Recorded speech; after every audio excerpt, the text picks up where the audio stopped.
Hello friends, आज हम शुरू करेंगे मॉडर्न हिस्ट्री में हम करेंगे एडवेंट ऑफ यूरोपियन का इंट्रोडक्शन पार्ट।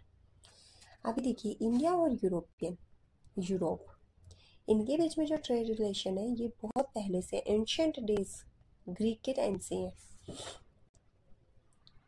वैसे हम बचपन से पढ़ रहे हैं कि हाँ भी भारत की खोज किसने की, वास्को डी गामा ने की, बट एग्जैक्टली ये आंसर नहीं है। वास्को डी गामा ने इंडिया की खोज नहीं की थी, वास्को डी गामा ने उस सी रूट की खोज की थी जो कि इंडिया तक पहुंचता था। Okay, earlier trade route through Mediterranean Sea, Red Sea, across Central Asia. पहले कौन सा ट्रेड रूट था जो मेडिटेरियन सी से आता था, फिर रेड सी, फिर सेंट्रल एशिया को क्रॉस करके आता था। thus passes through many nations। जैसे कि ऑब्स्टेकल्स काफ़ी सारे, मतलब कि यूं लगाओ, पहले सी, फिर दोबारा से रेड सी, फिर सेंट्रल एशिया से क्रॉस करके आना, मतलब काफ़ी लेंथी रास्ता था। और इसमें ऑब्स्टेकल्स क्या क्या आती थी ऊपर से, पिराट्स, नेचुरल कैलेमिटीज। पिराट्स मतलब कि समुद्री लुटेरे, जो उन्हें मिल जाते थे तो वो उनका माल लूट लेते थे।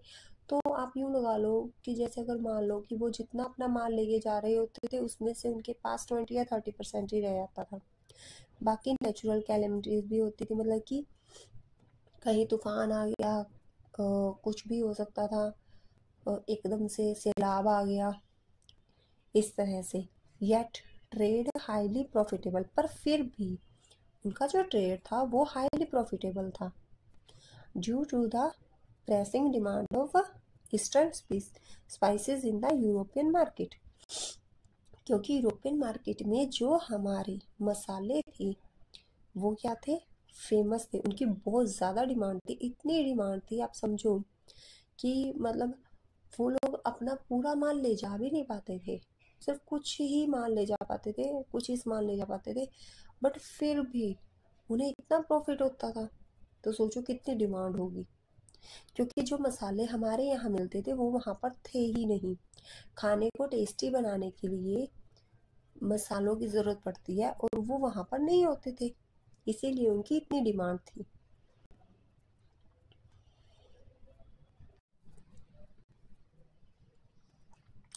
After the decline of Roman Empire, but जब रोमन एम्पायर डिक्लाइन कर गया तो अरब establish their dominant in Egypt and Persia. तो अरब ने क्या किया, अरब ने इजिप्ट और पर्सिया पर अपना डोमिनेंट इस्टेब्लिश कर लिया, जिसकी वजह से direct contact between European and India decline. और जिसकी वजह से जो यूरोपियन और इंडिया के बीच का डायरेक्ट कॉन्टैक्ट था वो ख़त्म हो गया। बट जो डिमांड थी, spices, silk, various precious stones, ये क्या थी, अब ये तो उल्टा और बढ़ेगी। जब कोई चीज़ हमें नहीं मिलती और हमें ज़रूरत हो तो उसकी डिमांड ऑटोमेटिकली बढ़ जाती है। तो इसीलिए ये रास्ता खोजा गया बाय सी रूट वाला। ठीक है, अब हम इसे मैप पे समझेंगे। देखिए, ये पोर्तुगल है, ये इंडिया है। जब जब ये लोग व्यापार करते थे यूरोपियंस, तो यहाँ मेडिटेरियन सी से होके जाते थे, फिर ये लैंड एरिया था जो रोमन एम्पायर था, इन्हें क्रॉस करना होता था, फिर ये रेड सी था, इसे क्रॉस करते हुए ये इंडिया पहुँचते थे। पर जब अरब कंट्रीज का रोमन एम्पायर पे कब्जा हो गया तो फिर क्या हुआ, इनका व्यापार मुश्किल हो गया। इस वजह से इन्होंने कौन सा रास्ता निकाला, ये वाला, ये देखिए, ये यहाँ पे 1497 में ये कहाँ पहुँचे थे, कैप्स ऑफ गुड होप्स में। कौन, वास्को डी गामा। और फिर ये यहाँ से होते हुए कहाँ तक गए, यहाँ तक। यहाँ पे इन्हें एक इंडियन मर्चेंटाइल मिला था, जिसकी वजह से, जिसकी हेल्प से ये कहाँ पहुँचे, इंडिया, 1498 में।